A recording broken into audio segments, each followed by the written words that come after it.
الرحمن الرحيم. قال النبي صلى الله عليه وسلم: خير الناس من ينفع الناس، او كما قال عليه الصلاة والسلام. حضرت مولانا جمال اکبر صاحب اور مولانا جمیل احمد صاحب کی تقریر کے بعد واقعہ یہ ہے، کسی تقریر کی ضرورت نہیں، لیکن میں نے بھی سوچا چلو کچھ باتیں اپنی جانب سے عرض کر لیتا ہوں، اللہ قبول کر لے تو ہماری اور آپ کی نجات کے لیے کافی.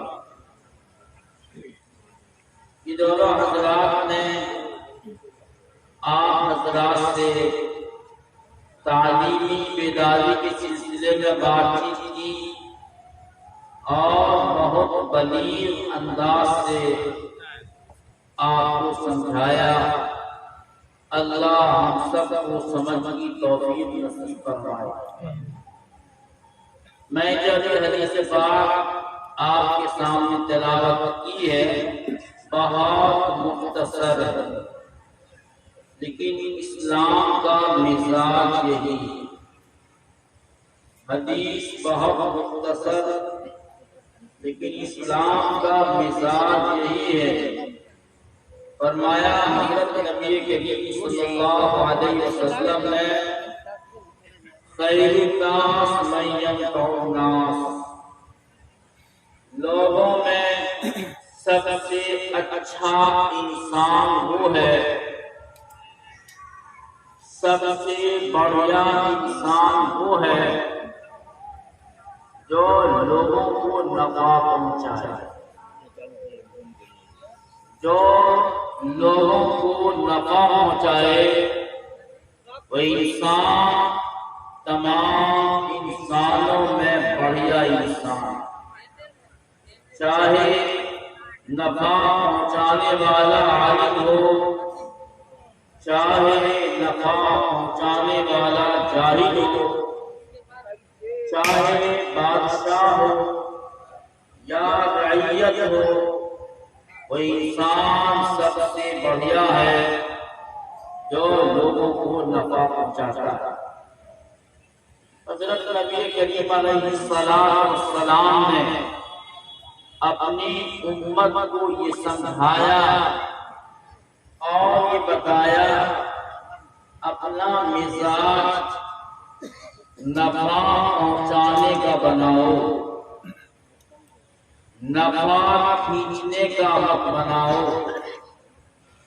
ہوشیاری سے دوسرے کو نقصان پہنچا کر کے اپنی پیٹ اور اپنی جیب کی گرم کرنے کی کوشش مت کرو، بلکہ اگر تم بڑھیا انسان بننا چاہتے ہو، اچھا انسان بننا چاہتے ہو، تو لوگوں کو نفع پہنچاؤ، لوگوں کے ساتھ اچھا سلوک کرو اور لوگوں کو نفع پہنچاؤ. حضرت جریر بن عبداللہ البجلی صحابی رسول ہیں، وہ حضرت نبی کریم علیہ السلام کی دست مبارک پر ایمان لائے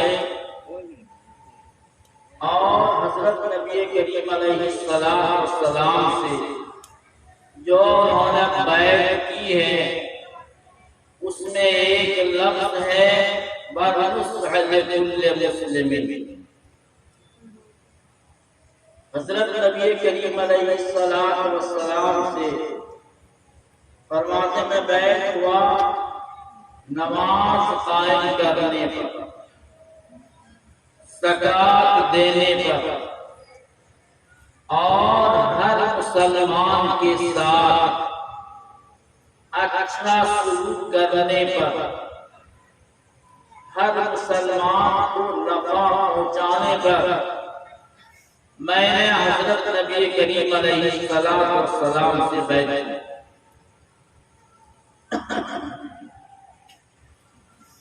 اس کا اثر ان کی زندگی میں پڑا کہ ہر ممکن کوشش کرتے تھے کہ میری ذات سے دوسرے کو نفع پہنچے۔ چنانچہ ان کے ساتھ ایک واقعہ پیش آیا۔ ان کا ایک غلام تھا، غلام کو حکم دیا جا کر کے میرے لیے گھوڑا خرید کر کے لے آؤ۔ غلام گھوڑا خرید کر کے لے کر آ گیا۔ پوچھا کتنے میں لائے ہو؟ کہا 300 درہم میں خرید کے لایا ہوں۔ چاندی کا 300 کا سکہ میں نے دیا اور میں نے گھوڑا خریدا۔ کاچا بتاؤ کہ تم کس سے خرید کر لائے ہو؟ غلام نے نشاندہی کی اور یہ گھوڑا لے کر پہنچ گئے مالک کے پاس۔ آج ہمارے یہاں یہ ہوشیاری سمجھی جاتی ہے جتنا ممکن ہو سستے میں خرید لیں، جتنا ممکن ہو سستے میں مال خرید لیں۔ یہ ہماری ہوشیاری، ہماری عقل مندی سمجھی جاتی ہے۔ لیکن وہ تو صحابی رسول تھے، وہ گھوڑے والے سے کہا آپ نے گھوڑا سستے میں بیچ دیا ہے، آپ کا گھوڑا قیمتی ہے، آپ قیمت بڑھائیے۔ اب ظاہر بات ہے خریدنے والا خود قیمت بڑھا رہا ہے۔ مالک نے کہا اچھا 400 میں گھوڑا بیچ دیا۔ انہوں نے 400 میں خرید لیا۔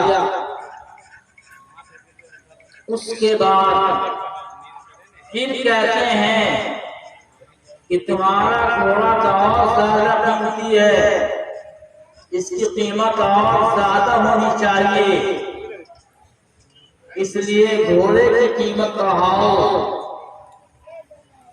انہوں نے کہا 500 میں بیچا۔ انہوں نے کہا 500 میں نے خرید لیا۔ اسی طرح سے کئی بار بات چیت ہو کر کے 800 میں گھوڑا خرید کر لائے۔ اصل میں وہ جذبہ وہی تھا، ایک مسلمان کا کام ہے نفع پہنچانا، مسلمان کا کام نہیں ہے نفع کھینچنا۔ اور شریعت کا مزاج بھی یہی ہے۔ اسلام اس بات کی اجازت دیتا ہے نفع پہنچانے میں اپنے پرائے کا فرق نہ کیا جائے، اپنے کو بھی نفع پہنچایا جائے اور غیروں کو بھی نفع پہنچایا جائے۔ نفع پہنچانے والا بڑھیا ہوتا ہے، نفع کھینچنے والا گھٹیا ہوتا ہے۔ حدیث پاک میں ایک واقعہ بیان کیا گیا کہ فاحشہ عورت تھی، کہیں سے گزر رہی تھی، دیکھا ایک کتا ہے جو کنویں کے قریب پیاس کی وجہ سے پریشان ہے، اور کنویں کے بغل میں جو گیلی زمین ہے اس کو چاٹ رہا ہے۔ اس عورت فاحشہ نے یہ خیال کیا اس کتے کو بہت زیادہ پیاس لگی ہے، اس نے اپنے موزے اور خف اور چپل کو، جوتا کو دوپٹے میں باندھ کر کے اور کنویں میں لٹکایا اور پانی پلایا۔ اللہ اس سے اتنا خوش ہوئے، اللہ نے معاف فرما دیا۔ اسلام کا مزاج یہی ہے، نفع پہنچاؤ، اپنے کو بھی پہنچاؤ، غیر کو بھی پہنچاؤ۔ تمہارا نفع پہنچانا انسان سے گزر کر جانور تک بھی پہنچ جانا چاہیے۔ حضرت نبی کریم علیہ السلام سورج گرہن ہوا، حضرت نبی کریم علیہ السلام سورج گرہن کی نماز پڑھا رہے تھے۔ اللہ رب العزت نے جنت اتنا قریب کر دیا، اتنا قریب کر دیا کہ ہاتھ بڑھا دیا تھا کہ جنت کا جو انگور کا خوشہ ہے، جو گچھا ہے، اس میں سے توڑ لوں۔ اور فرمایا کہ میں توڑ لیتا تو رہتی دنیا تک تم کھاتے رہتے، یہ انگور کبھی ختم نہیں ہوتا، لیکن میں نے نہیں توڑا۔ پھر حضرت نبی کریم علیہ السلام کے سامنے جہنم لایا گیا، جہنم بھی قریب کر دیا گیا۔ آپ پیچھے ہٹتے چلے گئے۔ آپ نے جہنم میں ایک عورت کو دیکھا کہ بلی اس کو نوچ رہی ہے، بلی اس کو کاٹ رہی ہے۔ سوال کیا کیا وجہ ہے؟ فرمایا کہ عورت بلی کو باندھ کر رکھتی تھی اور کھانا نہیں دیتی تھی اور چھوڑتی بھی نہیں تھی تاکہ چر کر کے پیٹ کو بھر لے۔ بھوک کی وجہ سے بلی مر گئی۔ اللہ نے بلی کو اس عورت کے اوپر مسلط کر دیا۔ اگر آپ نفع کھینچنے والے ہوں گے تو آپ پر مصیبت آئے گی، نفع پہنچانے والے ہوں گے تو آپ پر کوئی مصیبت نہیں آئے گی۔ اللہ آپ کی مصیبت کو ٹال دیں گے۔ میں ایک مختصر واقعہ بیان کر رہا ہوں، اس واقعے کے بعد اپنی بات ختم کر کے دعا کراؤں گا۔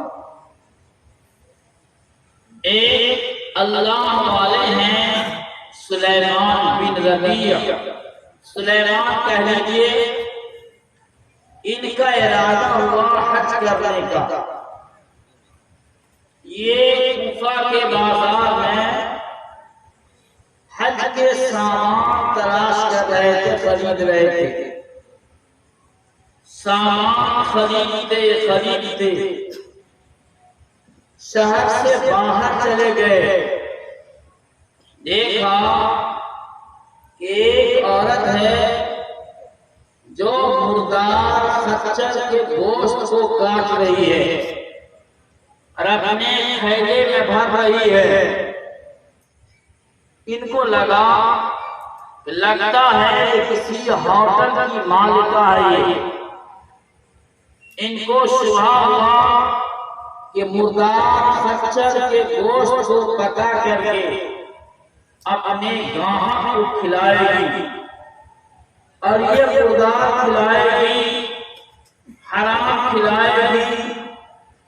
اس لیے سوچا کہ اس کا تعاقب کرنا چاہیے، اس کا پیچھا کرنا چاہیے، دیکھنا چاہیے یہ کہاں جاتی، اس کا مکان کہاں ہے، اس کی دکان کہاں ہے۔ چنانچہ عورت کا تعاقب کیا، فاصلہ بنا کر چلتے رہے۔ دیکھا کہ عورت ایک بڑے مکان کے دروازے کے پاس پہنچی اور دروازے کا کنڈی بجایا۔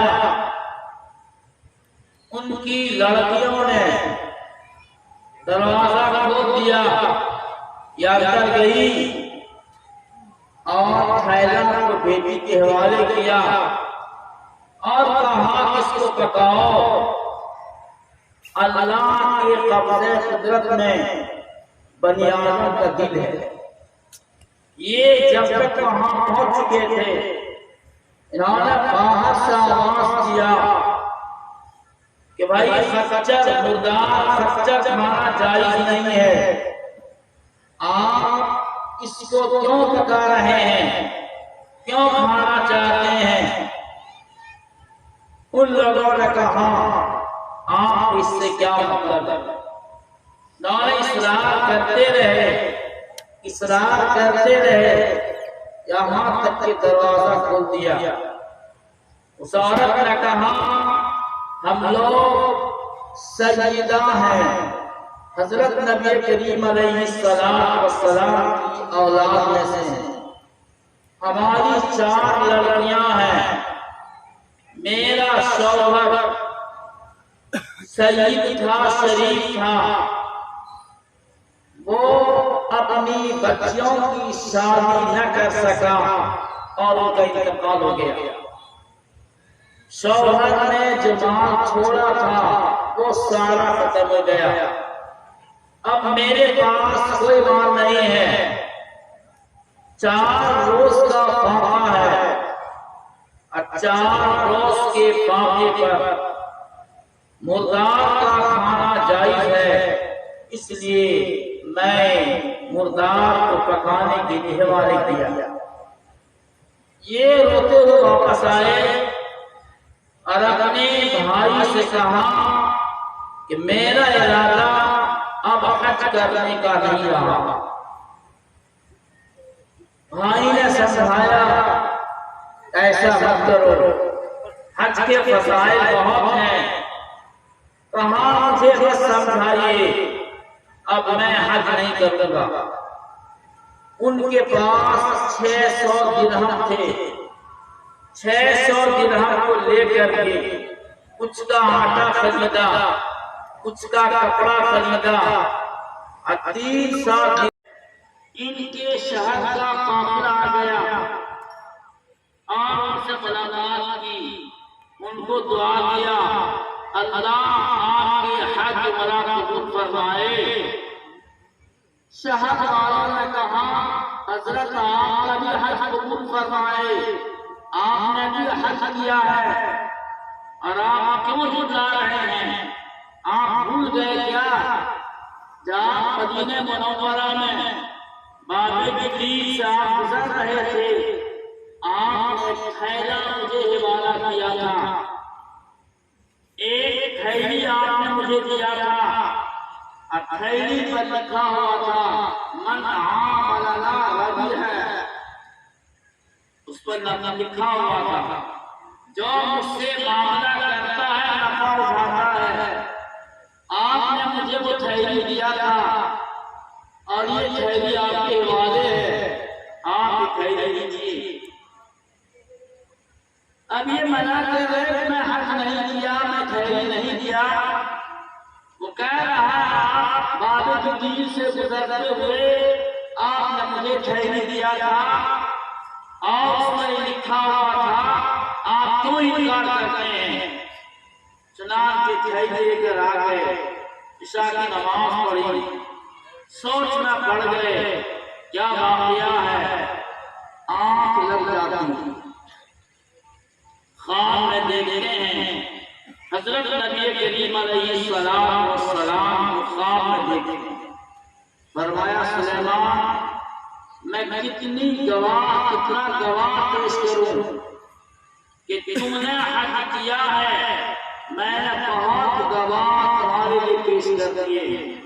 سنو، جب تم نے ہماری لڑکی کو، ہمارے خاندان کی لڑکی کو تم نے اس کے اوپر احسان کیا، تو میں نے اللہ سے دعا کیا کہ اللہ سلیمان کے حج کو قبول فرمائیے۔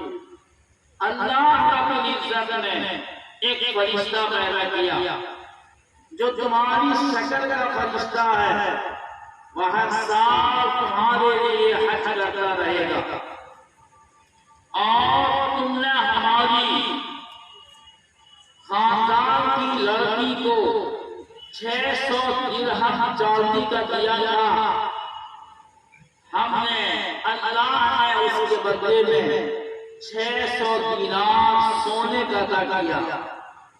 تم 600 درہم چاندی کے دیے تھے، اللہ نے اس کے بدلے میں 600 سونے کا سکہ تم کو عطا کیا۔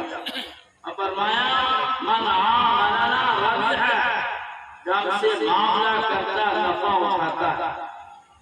تو میرے محترم بزرگوں دوستو، ہمارا مزاج بننا چاہیے، نفع پہنچانے کا مزاج بننا چاہیے، نفع کھینچنے کا مزاج نہیں بننا چاہیے۔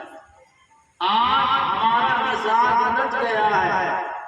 صحابہ کا مزاج تھا نفع پہنچاؤ، ہمارا مزاج یہ ہے کہ نفع کھینچو۔ اس لیے آپسی اختلاف اور انتشار ہو جاتا ہے۔ جہاں مفاد ٹکراتا ہے، ہر آدمی نفع کھینچنے کے چکر میں رہتا ہے، مفادات کا ٹکراؤ ہوتا ہے، اختلاف پیدا ہو جاتا ہے۔ اگر نفع پہنچانے کا مزاج بن جائے تو اللہ کی رحمت بھی آئے گی، اللہ کی برکت بھی آئے گی، اور ہمارے لیے دنیا جنت جیسی بن جائے۔ اللہ سے دعا کیجیے، رات کافی طویل ہو گئی ہے، اللہ ہم سب کے مسائل کو قبول فرمائے۔ اور آپ لوگوں نے جو زحمت کر کے یہاں تشریف لائے ہیں، اللہ اس کے بدلے میں آپ کو اپنی محبت و جزا نصیب فرمائے۔ اس جلسہ کے کامیاب بنانے میں جن نوجوانوں نے اور جن بھائیوں نے